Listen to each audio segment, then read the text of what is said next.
Meu nome é Rafael Falso e eu estou aqui para poder gravar para vocês uma série de vídeos que falam sobre mentalidade financeira.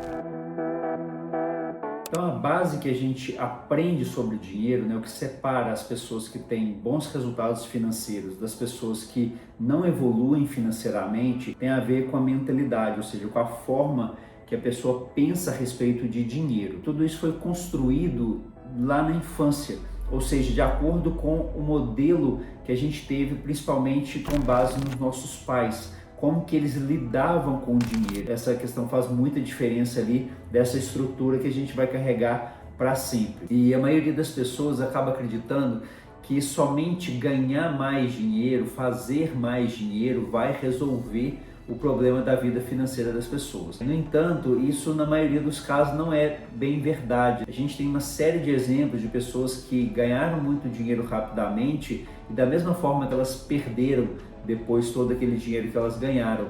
E por que isso aconteceu? Porque elas não estavam mentalmente preparadas para administrar aquela quantidade de dinheiro que elas tinham ali naquele momento. A nossa mente já está programada para poder lidar com determinada quantidade de dinheiro. A gente consegue compreender isso muito claramente quando a gente vê que algumas pessoas têm ali um certo limite. Então, se a pessoa tem ali um rendimento de, por exemplo, 10 mil reais mensais e ela está bem habituada ali já a lidar com aquela quantidade de dinheiro, se ela recebe algum dinheiro extra, rapidamente ela arruma alguma maneira, muitas vezes inconsciente, né, de se livrar daquele excesso de dinheiro. Ela não consegue aproveitar aquela sobra de uma maneira produtiva para que ela consiga aumentar os resultados, melhorar a qualidade de vida dela ou investir para poder ter uma renda ao longo do tempo, crescer o patrimônio. E uma das maneiras de trabalhar um pouco mais esse limite, né, aumentar esse termostato de dinheiro, de certa forma, é viver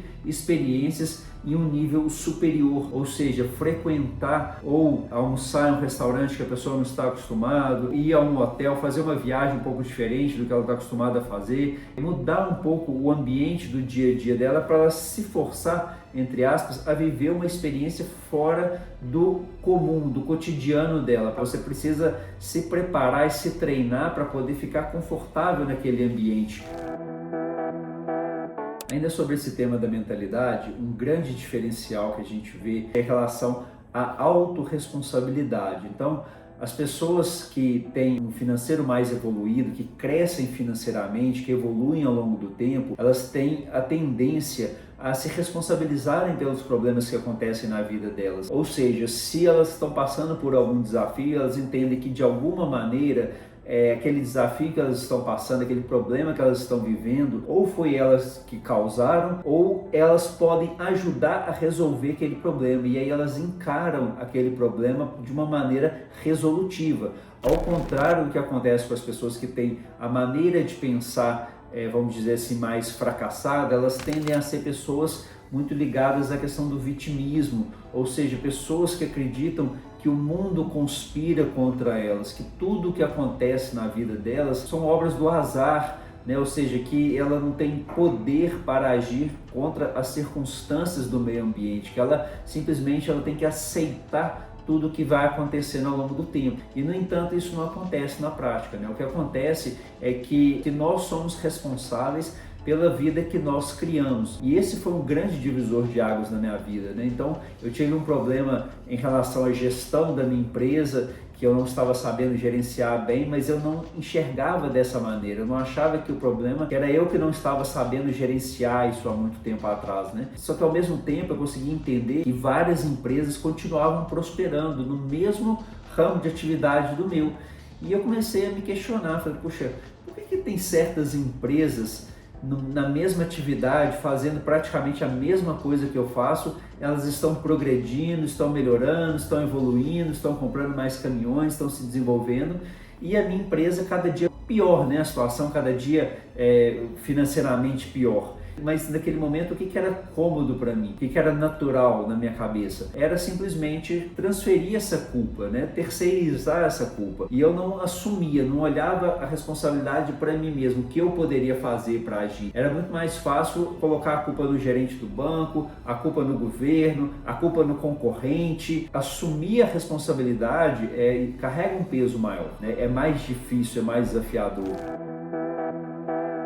Um outro diferencial é em relação a jogar para ganhar, jogar para vencer. A questão da autoconfiança, o tanto que você acredita que você é capaz de superar aquele desafio, de vencer, de evoluir, de chegar a níveis mais elevados, né? Então isso faz muita diferença. Então muitas vezes as pessoas que têm maus resultados financeiros, elas têm em grande parte pouca confiança, elas não acreditam muito no potencial delas, não acreditam muito que são capazes de realizar grandes coisas, e isso faz muita diferença. Eu vejo muitas vezes com clientes da parte de investimentos essa diferença, e às vezes pessoas extremamente conservadoras, sempre focadas em perder, o medo de perder, o medo de não dar certo, o medo de não funcionar, sempre olhando pelo lado negativo da situação. É muito diferente das pessoas que têm bons resultados financeiros, das pessoas que evoluem, que crescem. Muitas vezes elas têm um apetite para poder arriscar um pouco mais. E muitas vezes o que parece risco nem sempre é, né? Então, por exemplo, quando a gente fala a respeito do mercado financeiro, muitas pessoas têm medo da queda das ações ou coisa do tipo, né? E elas às vezes não entendem que a perda não necessariamente está ligada à volatilidade, ou seja, essa variação do mercado. Essa volatilidade, ela acaba se transformando em oportunidade para as pessoas que sabem filtrar o que está acontecendo no mercado. Então, muitas vezes, o que acontece é que uma queda no mercado pode ser uma oportunidade de você comprar mais ações gastando menos dinheiro, o que vai fazer com que, quando o mercado se ajustar ao longo do tempo, que o seu patrimônio evolua e também o lucro que você vai receber e os dividendos, né, obviamente, a participação dos lucros que você vai ter naquele mercado, ele é proporcional à quantidade de ativos possuídos, quantidade de ações que você tem. Então, saber filtrar essas oportunidades também está ligado a gente conseguir enxergar quais os melhores ativos a cada momento para você comprar, qual o cenário, né, qual tipo de empresa pode se beneficiar daquela crise que está passando naquele momento. Então isso vai fazer toda a diferença na construção e na evolução do seu patrimônio, da sua tranquilidade financeira futura, construída através dos investimentos. Tem a ver também com a visão de longo prazo. Então as pessoas que não evoluem de um modo geral, elas têm uma concentração muito grande em curtíssimo prazo, elas só preocupam com o que vai acontecer amanhã, o que vai acontecer na próxima semana. Tem muita dificuldade em pensar como a vida delas pode estar daqui a 1 ano, daqui a 2 anos, daqui a 5 anos. E pensar somente no hoje, ele faz com que muitas vezes a gente consuma toda a renda que a gente recebe. Porque se a gente está preocupado somente com hoje, por que guardar dinheiro para amanhã? É que se a pessoa se separa 10% da renda que ela recebeu para um investimento mais de longo prazo, para efetivamente colocar o dinheiro para trabalhar por ela, e ela vai sentir que aquele dinheiro, aquele poder multiplicador daquele dinheiro, ele vai fazer com que a pessoa busque ali aumentar a renda dela, que ela busque maneiras de crescer profissionalmente, de se tornar melhor profissional, de fazer um outro curso para poder especializar em uma área específica, ou como atender melhor os clientes, como conseguir novos clientes. E esse crescimento em buscar novas ferramentas para aumentar a renda vai fazer com que, por incrível que possa parecer, né, 90% do dinheiro acaba gerando mais resultados, rendendo mais do que os 100%. Um outro diferencial importante em relação à forma de pensar sobre o dinheiro das pessoas que evoluem, das pessoas que continuam estagnadas ou eventualmente até pioram sua situação financeira, está ligada à questão do foco que você coloca em relação às suas atividades. Então, quando você vê um desafio pela sua frente, qual que é o seu primeiro pensamento? Você vai olhando direto para os problemas ou você olha para as oportunidades que estão surgindo a partir daquele problema? Porque todas as crises, todos os problemas que acontecem, tanto na economia como em outros setores, né, de um modo geral, elas vão gerar oportunidades para um grupo de pessoas. Algumas pessoas vão aproveitar aquele cenário e podem evoluir muito financeiramente a partir daquele acontecimento. E se tem uma coisa muito forte que eu acredito muito, né, que é um princípio que eu aplico muito na minha vida, é que ela não é sobre o que nos acontece. Até porque se você estudar a biografia das pessoas mais bem-sucedidas da história, de qualquer ramo que você quiser, que você gostar, que você apreciar, você vai ver que essas pessoas também, por mais bem-sucedidas que elas foram, elas passaram por problemas seríssimos na vida delas.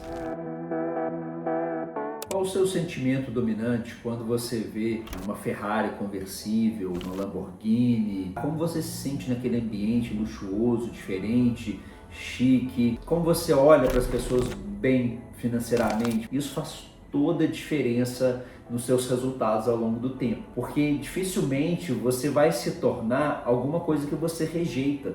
Se você fica incomodado em certos ambientes, se você não gosta, se você critica, se você generaliza, então essa questão de você aprender a admirar e avaliar do lado positivo como são as pessoas financeiramente bem-sucedidas. Então, como exercício para mudar essa mentalidade, né? Então, frequentar esse tipo de ambiente eventualmente é uma experiência válida para esse tipo de crescimento de ambiente, para aquilo começar a fazer parte, aquilo te motivar a viver aquela realidade um dia, né? Você conseguir enxergar aquilo como possível, entender os detalhes e colocar aquilo na sua mente como uma coisa que você quer buscar. Tem que ser feito com planejamento, né? A pessoa não vai fazer uma loucura de ficar frequentando ambientes que ela não tem condição de pagar e se endividar em função disso, né? Não é nada disso que eu estou falando aqui. Autopromoção, ou seja, uma frase muito forte é que muitas vezes o mais conhecido vence o melhor. Muitas pessoas têm esse medo de vender. A parte de vendas está ligada diretamente com a parte da rejeição. Então a pessoa que está vendendo algum produto, ela tem que estar preparada para ouvir um não, algum tipo de crítica, faz parte do negócio dela. E com essas críticas, com esses desafios, ela vai evoluindo, ela tem uma oportunidade, se ela quiser, de crescer e de melhorar. Pessoas bem-sucedidas financeiramente, muitas delas têm mais de uma fonte de renda. Se toda a sua renda vem de um único lugar, naquele momento, qualquer oscilação, qualquer problema, qualquer desafio, ele pode desestabilizar a vida financeira daquela pessoa e da família como um todo. Então, investir, buscar construir mecanismos geradores de receita, de crescimento de patrimônio, vai ajudar essa evolução e essa segurança financeira ao longo do tempo. Outro princípio importante que muitas pessoas não observam é a maneira invertida de pensar a respeito da gestão do dinheiro, da administração do dinheiro, porque a maioria das pessoas encara isso como uma coisa chata, né? E realmente, de certa forma, é chata mesmo, mas ela é fundamental. O dinheiro vai começar a colocar limites na sua vida, na sua qualidade de vida, se você não souber gerenciar. E aí as pessoas às vezes ficam na ilusão, a pessoa pensa assim, quando eu ganhar muito dinheiro, aí sim eu vou preocupar com isso. Como hoje eu ganho pouco, isso não é importante, isso não faz diferença. Não, é o inverso. Então, para você ter um determinado resultado, você tem que fazer as ações para chegar naquele resultado. Então, se você quer emagrecer, então você deve aumentar o seu gasto calórico, fazendo mais exercício e consumindo menos calorias. É óbvio, é uma questão matemática. Um outro ponto muito importante é a questão do medo. Então, o medo de falar em público, o medo de se expor, o medo de se posicionar. Tem estudos que mostram que ele é superior ao medo de morrer. Pessoas que evoluem financeiramente, muitas vezes, elas estão com medo, sim, né? Porque o medo, ele é um mecanismo de proteção. O medo excessivo faz com que a pessoa se limite demais. E essa falta de ousadia não deixa com que a pessoa cresça. É necessário que eventualmente ela ouse um pouco mais, que ela arrisque um pouco mais, que ela tenha um pouco mais de coragem, que ela haja apesar daquele medo. Então ela está com medo, sim, o medo não deixa de existir, mas ela não se paralisa, é o que nos leva para um outro nível. Então o crescimento profissional, aumentar a receita, melhorar a vida financeira, ela exige coragem, ela é um processo, ela é uma construção ao longo do tempo, não uma grande tacada.